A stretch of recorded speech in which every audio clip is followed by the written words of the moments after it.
सीतापुर नाम के एक गाँव में रुक्मणी नाम की एक औरत रहती थी। रुक्मणी का पति राजेंद्र शहर में काम करता था। रुक्मणी की एक 15 साल की मीरा नाम की एक सौतेली बेटी थी, जो रुक्मणी को बिल्कुल भी पसंद नहीं थी। एक दिन सुबह सुबह मीरा अपने नाखून पर नेल पॉलिश लगा रही थी, तभी बाहर से चिल्लाते हुए रुक्मणी घर के अंदर आती है। ओहो, तो अम्मा यहाँ बैठी है, नाखून सजा रही है, कुछ और काम तो है नहीं। तेरे बाप ने 10-12 नौकर लगा रखे हैं क्या? नहीं नहीं माँ, मुझे आज अपनी दोस्त के पास जाना था, मैं तो इसीलिए नेल पॉलिश लगा रही थी। हाँ, तेरी दोस्त की तो शादी है ना, जैसे जो उसके पास जाने के लिए सारा काम छोड़कर तैयार हुआ जा रहा है। माँ, मुझे अभी स्कूल जाना है। बड़ी आई स्कूल जाने वाली, पहले चुपचाप आज का काम खत्म कर, उसके बाद ही कहीं जाना। माँ, पर मैं कुछ मत कर और घर का काम कर, फिर जाकर कुछ सोचना, काम चोर कहीं की। मीरा चुपचाप से घर के काम में लग जाती है और उसका स्कूल जाना भी कैंसिल हो जाता है। अगले दिन रुक्मणी को कहीं पर जाना था, इसीलिए वो अपनी नई साड़ी निकालती है और तैयार होने लगती है। तभी वो देखती है कि उसकी नेल पॉलिश नहीं मिल रही है। ये देखकर रुक्मणी लाल पीली हो जाती है और गुस्से से चिल्लाते हुए कहती है, मीरा, ओए ओ मीरा, कहाँ पर है तू? जल्दी यहाँ पर आ। मीरा दौड़ते हुए रुक्मणी के पास आती है। हाँ, क्या हुआ माँ, क्या हुआ? ज्यादा भोली बनने की कोशिश मत कर, चुपचाप बता, मेरी नेल पॉलिश कहाँ रखी है तूने? माँ, मैंने आपकी नेल पॉलिश नहीं ली है। देख मीरा, मैं अच्छे से जानती हूँ कि जितना कोरोना में मरीजों को ऑक्सीजन की जरूरत थी ना, उतना ही तुझको नेल पॉलिश की जरूरत है। चुपचाप सच बता दे, वरना अच्छा नहीं होगा। माँ, मैं सच कह रही हूँ, मेरा विश्वास करिए माँ। तू ऐसे नहीं मानेगी, तुझे तो मैं अभी बताती हूँ। इतना कहकर रुक्मणी मीरा को बहुत पीटती है और मीरा रोते रोते अपने कमरे में जाकर बिना कुछ खाए पिए सो जाती है। अगले दिन मीरा सुबह स्कूल के लिए रास्ते से जा ही रही थी, तभी वो देखती है कि सामने से उसके पिता आ रहे थे। ये देखकर मीरा की आंखों में चमक आ जाती है। पापा, पापा आप आ गए, मेरे प्यारे पापा। हाँ मेरी प्यारी बच्ची, मेरा बहुत मन कर रहा था तुम लोगों से मिलने का, इसलिए मैं आज सुबह ही चला आया। मुझे आपकी बहुत याद आ रही थी पापा। आज तुम स्कूल मत जाओ, घर चलते हैं और खूब खेलेंगे आज। पापा, आप मेरे लिए क्या लेकर आई हैं? मुझे पता है तुम्हें सबसे ज्यादा क्या पसंद है, इसलिए मैं तुम्हारे लिए तुम्हारी फेवरेट चीज लेकर आया हूँ। वाह पापा, मैं बहुत खुश हूँ। पापा, मुझे भी आपके साथ शहर जाना है, अब मैं यहाँ पर नहीं रहूँगी। हाँ बेटा, मैं तुम दोनों को लेने ही आया हूँ। माँ भी हमारे साथ जाएंगी क्या? क्यों, क्या हुआ, कोई परेशानी है क्या? नहीं नहीं पापा, सब कुछ ठीक है। दोनों बातें करते हुए घर वापस पहुँच जाते हैं। घर आने के बाद उन्हें पता चलता है कि रुक्मणी कहीं गई हुई है। जब तक वह वापस आती है, तब तक आप मेरा गिफ्ट मुझे दे दीजिए ना पापा। अच्छा ठीक है बेटा। मीरा के पिता अपना बैग खोलते हैं और उसमें से 2 सुंदर से नेल पॉलिश निकाल कर मीरा को दे देते हैं, जो कि सोने और चांदी की थी और बहुत ही चमक रही थी। ओह वाह, मजा आ गया पापा, आप तो मेरी पसंद की नेल पॉलिश लाए हैं। इससे तो मेरे नाखून चमकने लगेंगे। मैं जानता था कि ये सोने चांदी की नेल पॉलिश तुम्हें बहुत पसंद आएंगी, इसलिए मैं तुम्हारे लिए यही लेकर आया हूँ। हाँ पापा, मैं अभी से लगाती हूँ। बेटा मीरा, मैं गांव में अपने कुछ दोस्तों से मिलने जा रहा हूँ। ठीक है पापा, आप जाइए। मीरा के पिता अपने दोस्तों से मिलने चले जाते हैं और मीरा नेल पॉलिश लगाने में बिजी हो जाती है। मीरा नेल पॉलिश लगाकर खुशी से नाचने लगती है। तभी रुक्मणी घर पर वापस आ जाती है। वो मीरा को नाचता हुआ देखकर आग बबूला हो जाती है। मीरा, तू अभी तक यहाँ पर नाच रही है? माँ, ये देखो, सोने और चांदी की प्यारी सी नेल पॉलिश। इससे मेरे नाखूनों में कितनी चमक आ जाएगी। देखो, कितनी चमक रही है मेरे नाखून। तेरी इतनी हिम्मत, तू घर का सारा काम छोड़कर नाच गाना कर रही है। आज तो मैं तेरे नाखून ही नहीं छोड़ूंगी। ना रहेगा बांस और ना बजेगी बांसुरी। माँ सॉरी माँ, मुझे प्लीज माफ कर दीजिए ना माँ। मैं अभी घर का सारा काम कर देती हूँ। आज तो तेरा हमेशा के लिए खेल ही खत्म कर देती हूँ मैं। रुक्मणी गुस्से में रसोई घर में जाती है और वहाँ से एक चाकू लेकर आती है।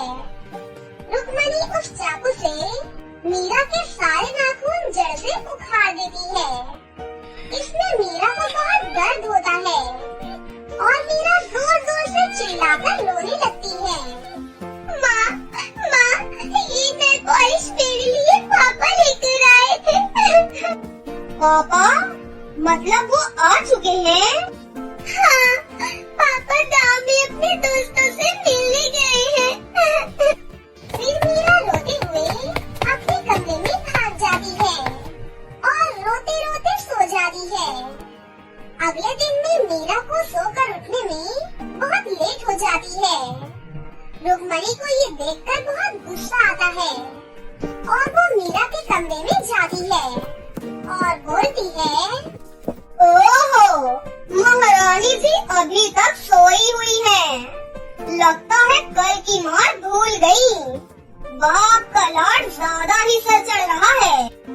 उसके बाद मीरा रुक्मणी को अपने नाखून दिखाती है। मीरा के नाखून देखकर रुक्मणी के तो होश ही उड़ जाते हैं, क्योंकि मीरा का घाव बिल्कुल ठीक हो गया था। और इतना ही नहीं, उसके नाखून सोने के बन चुके थे। हे भगवान, ये कैसे हुआ? रुक्मणी की आवाज सुनकर मीरा के पिता भी वहाँ पर आ जाते हैं। अरे भाई, क्या हुआ? कोई हमें भी तो बताओ। देखिए जी, मीरा के नाखून कितने बड़े और सोने के हो गए हैं। अरे वाह, अब तो हमारी बेटी राजकुमारी हो गई है। और हाँ, मैं तुम्हें ये बताने वाला था कि तुम दोनों अब मेरे साथ चलोगी। अब हम तीनों आराम से शहर में ही रहेंगे। ये सुनकर सभी बहुत खुश होती हैं और मीरा के पिता मीरा और रुक्मणी को अपने साथ शहर ले जाती हैं। शहर जाने के बाद मीरा अब राजकुमारियों की तरह रहने लगती है और घर का सारा काम रुक्मणी को ही करना पड़ता था। बहुत समय पहले की बात है। सोनपुर गांव में सिंड्रेला नाम की एक बहुत ही प्यारी हंसमुख लड़की रहती थी। वो दिखने में बहुत ही खूबसूरत थी। उसकी नीली नीली आंखें और लंबे बाल उसकी खूबसूरती में चार चांद लगाते थे। लेकिन बदकिस्मती से अचानक उसकी माँ का देहांत हो गया। माँ के गुजर जाने के बाद सिंड्रेला के पिता ने अनुराधा नाम की औरत से दूसरी शादी कर ली। अनुराधा की पहले से ही एक बेटी थी, किंजल। कुछ दिनों तक तो सब कुछ ठीक ठाक था, लेकिन सिंड्रेला के ऊपर दुखों का पहाड़ तब टूट पड़ा जब उसके पिता भी इस दुनिया को छोड़कर हमेशा के लिए चले गए। माँ और पिता के गुजर जाने के बाद अनुराधा और किंजल सिंड्रेला पर बहुत ही अत्याचार करने लगी। ए लड़की, अब से तू इस घर में नहीं रहेगी। अब से तू घर के बाहर गाय के तबेले में रहेगी, समझ गई? हाँ माँ, और इसके कपड़े और ज्वेलरी कितने अच्छे हैं। माँ, मुझे इसके सारे कपड़े चाहिए, और जो ऊपर इसका बड़ा वाला कमरा है ना, उसमें अब से मैं सोऊंगी। बेटी, अब से इस मनुष्य का सब कुछ तुम्हारा ही तो है। तू अब इस घर की इकलौती बेटी है, ये सिर्फ इस घर की नौकरानी है। अब से तुझे हम माँ बेटियों का सारा कहना मानना है और घर के सारे काम करने हैं, समझ गई? ठीक है माँ। इतना बोलकर सिंड्रेला फटे पुराने कपड़े पहनकर गायों के साथ तबेले में रहने चली जाती है। सिंड्रेला की सौतेली माँ और सौतेली बहन दिन ब दिन उस पर खूब अत्याचार करते, उससे घर का सारा काम करवाते और रात को बिना खाना दिए गौशाला में बंद कर देते। सिंड्रेला बहुत ही ज्यादा दुखी रहने लग गई। ऐसे ही दिन बीत रहे थे। एक बार की बात है, पूरे राज्य में राजकुमार के द्वारा एक घोषणा करवाई गई। सुनो सुनो सुनो, गांव की सभी लड़कियां ध्यान से सुनो। अगले हफ्ते महल में सभा का आयोजन किया गया है। विवाह आयोग जितनी भी लड़कियां हैं, सभी को महल में आमंत्रित किया गया है। सभी लड़कियों को महल में आना अनिवार्य है। उसी दिन हमारे राज्य के राजकुमार कुंवर सिंह अपने जीवन संगिनी का चुनाव करेंगे। यह सूचना पाते ही सभी खुशी से झूम उठे। वहीं किंजल ने जैसे ही ये खबर सुनी, वह भागते हुए अपनी माँ के पास जाकर सभा वाली बात बताती है। ये तो बहुत ही अच्छी खबर सुनाई है तुमने बेटी। तुम बिल्कुल भी चिंता मत करो, इस राज की राजकुमारी तो तुम ही बनोगी। देखना, मैं तुम्हें इतने अच्छे से तैयार करूंगी कि राजकुमार तुम्हें देखता ही रह जाएगा। अब चलो, तुम्हारे लिए गाउन और सैंडल भी तो लाने हैं। हाँ माँ, चलो, फिर पार्लर भी तो जाना है, जल्दी से चलो। सिंड्रेला वही दूर खड़ी उदास मन से उनकी सारी बातें सुन रही थी।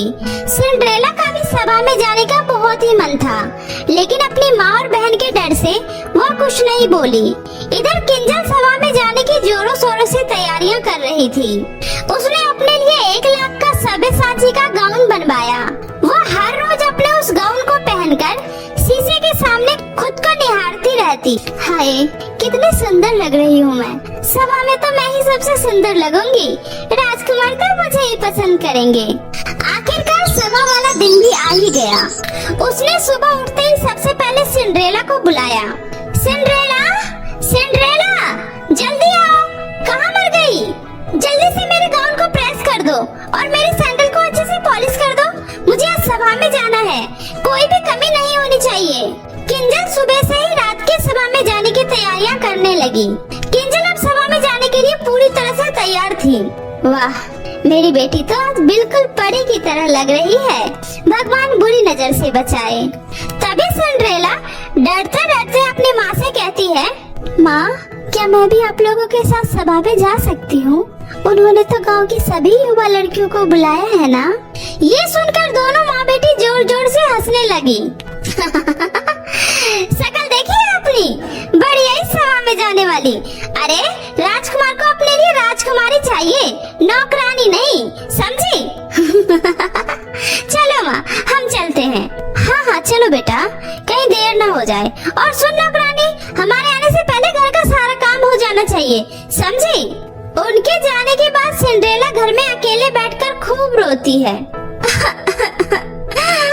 आखिर मैं सभा में क्यों नहीं जा सकती? क्या मैं इंसान नहीं हूँ? आज गांव की सभी लड़कियाँ कितनी खुशी खुशी सभा में गई है, और एक मैं हूँ जो यहाँ घर में अकेली बैठी हूँ। आज मेरे माँ बाबा जिंदा होते तो मेरे साथ ये सब नहीं हो रहा होता। सिंड्रेला रो ही रही थी कि तभी कमरे में अचानक एक प्रकाश हुआ और वहाँ एक बहुत ही खूबसूरत परी प्रकट हुई। प्यारी सिंड्रेला, चुप हो जाओ, उठो, मैं तुम्हें सभा में ले जाने आई हूँ। क्या सच में? पर मैं कैसे उस सभा में जा सकती हूँ? मेरे पास तो एक भी कपड़े नहीं हैं। तुम चिंता मत करो, मैं हूँ ना। इतना बोलकर परी अपना जादुई छड़ी घुमाती है और सिंड्रेला को एक बहुत ही खूबसूरत राजकुमारी में बदल देती है। सिंड्रेला उस दिन बहुत ही खूबसूरत लग रही थी। उसने एक बहुत ही खूबसूरत गाउन पहन रखा था और उसके पाँव में चमचमाती हुई लाल सैंडल थी। सिंड्रेला, अब तुम सभा में जाने के लिए बिल्कुल तैयार हो, पर एक बात का ध्यान रखना, तुम 12 बजे तक ही इस रूप में रहोगी। 12 बजे के बाद तुम फिर से अपने पहले वाले रूप में आ जाओगी। सिंड्रेला, अब तुम जाओ। सिंड्रेला परी का धन्यवाद कर सभा में चली जाती है। सिंड्रेला जैसे ही महल में प्रवेश करती है, सभी की नजर सिंड्रेला पर ही टिकी रहती है। सिंड्रेला पूरे सभा में सबसे सुंदर और मासूम लग रही थी। सिंड्रेला के इस बदले हुए रूप को उसकी सौतेली बहन और सौतेली माँ भी नहीं पहचान पाई और हैरानी से सब सिंड्रेला की तरफ ही देख रहे थे। सिंड्रेला आज वाकई सबसे प्यारी लग रही थी। तभी अचानक राजकुमार कुंवर सिंह की नजर सिंड्रेला पर गई। राजकुमार को सिंड्रेला पहली बार में ही पसंद आ गई और वो उनके पास जाकर उसे डांस करने के लिए पूछा। सिंड्रेला खुशी खुशी राजकुमार के साथ डांस करने के लिए हाँ कर देती है। डांस करते करते अचानक सिंड्रेला की नजर दीवार में टंग रही घड़ी पर जाती है। हे भगवान, परी ने तो कहा था 12 बजते ही मैं फिर से वही फटे पुराने कपड़े में आ जाऊंगी। 12 बजने में कुछ ही मिनट बाकी थे, तभी सिंड्रेला वहाँ से जाने लगती है। क्या हुआ सुंदरी, कहाँ जा रही हो? मेरी बात तो सुनो। लेकिन सिंड्रेला राजकुमार की कोई बात नहीं सुनती है और घर की तरफ जाने लगती है। तभी भागते हुए उसकी एक लाल सैंडल वही महल में छूट जाती है, जो सिंड्रेला के पीछे भागते वक्त राजकुमार को मिलता है। घर आकर सिंड्रेला राजकुमार के ही ख्यालों में खोई रहती है। पता नहीं अब मैं दोबारा राजकुमार से मिल भी पाऊंगी या नहीं। वो मुझे कितना रोकने की कोशिश कर रहे थे, लेकिन मैं क्या करती। उन्होंने अगर मुझे इस हालत में देख लिया होता तो वो मुझे कभी नहीं अपनाते। ओफो, मुझे ज्यादा नहीं सोचना चाहिए। कहाँ वो राजकुमार और कहाँ मैं एक मामूली सी नौकरानी। हमारा कोई मेल नहीं हो सकता। सिंड्रेला रात की सारी बातें भूलकर अपने कामों में लग जाती है, लेकिन उसे बार बार राजकुमार का ही ख्याल आ रहा होता है। इधर राजकुमार अपने पूरे सैनिकों को उस लाल सैंडल वाली लड़की को ढूंढने में लगा देता है कि आखिर पता करो कि ये सैंडल किस लड़की का है। पता करते करते सैनिक सैंडल लेकर सिंड्रेला के घर पर भी आते हैं। आइए आइए, ये सैंडल तो मेरी बेटी किंजल का ही है। मैंने ही उसे ये लाल सैंडल दिलवाया था। लेकिन जब सैनिक ने उस लाल सैंडल को किंजल को पहनने को दिया तो वो उसके पैरों में बिल्कुल भी नहीं आता है। फिर भी किंजल बोलती है मेरी माँ ने आपसे बिल्कुल सही कहा था, ये मेरी ही सैंडल है। देखिए मेरे पैरों में कैसे आ गया। झूठ की भी हद होती है, ये सैंडल तो तुम्हारे पैरों से भी बड़ा है। इतना बोलकर वो सैनिक वहाँ से जाने लगता है। तभी उसकी नजर गौशाला में काम कर रही सिंड्रेला पर जाती है। तुम कौन हो लड़की? तुम इस सैंडल को पहन के दिखाओ। अरे सैनिक जी, इस गरीब नौकरानी को कहाँ ये सैंडल आएगी। बेचारी ने जिंदगी में सैंडल पहनना तो दूर देखा भी नहीं है, उसे रहने दीजिए। तुम चुप करो। राजकुमार का हुक्म है सभी लड़कियों को सैंडल पहनाकर चेक किया जाए, तो तुम हमें हमारा काम ना ही सिखाओ तो बेहतर है। सिंड्रेला जैसे ही उस सैंडल को पहनती है, वह सैंडल उसके पैरों में बराबर आ जाता है। क्या ये सैंडल आपका है?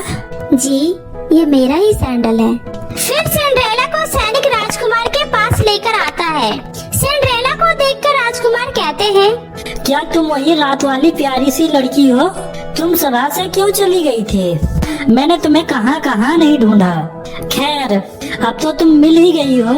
मैं तुमसे ये कहना चाहता हूँ कि तुम मुझे सभा में सबसे खूबसूरत और प्यारी लड़की लगी। क्या तुम मुझसे शादी करोगी? यह सुनकर सिंड्रेला के तो खुशी के ठिकाने नहीं रहते। सिंड्रेला शर्माते हुए हाँ कर देती है और फिर बहुत ही धूमधाम से राजकुमार और सिंड्रेला की शादी हो जाती है और फिर दोनों खुशी खुशी रहने लगते हैं।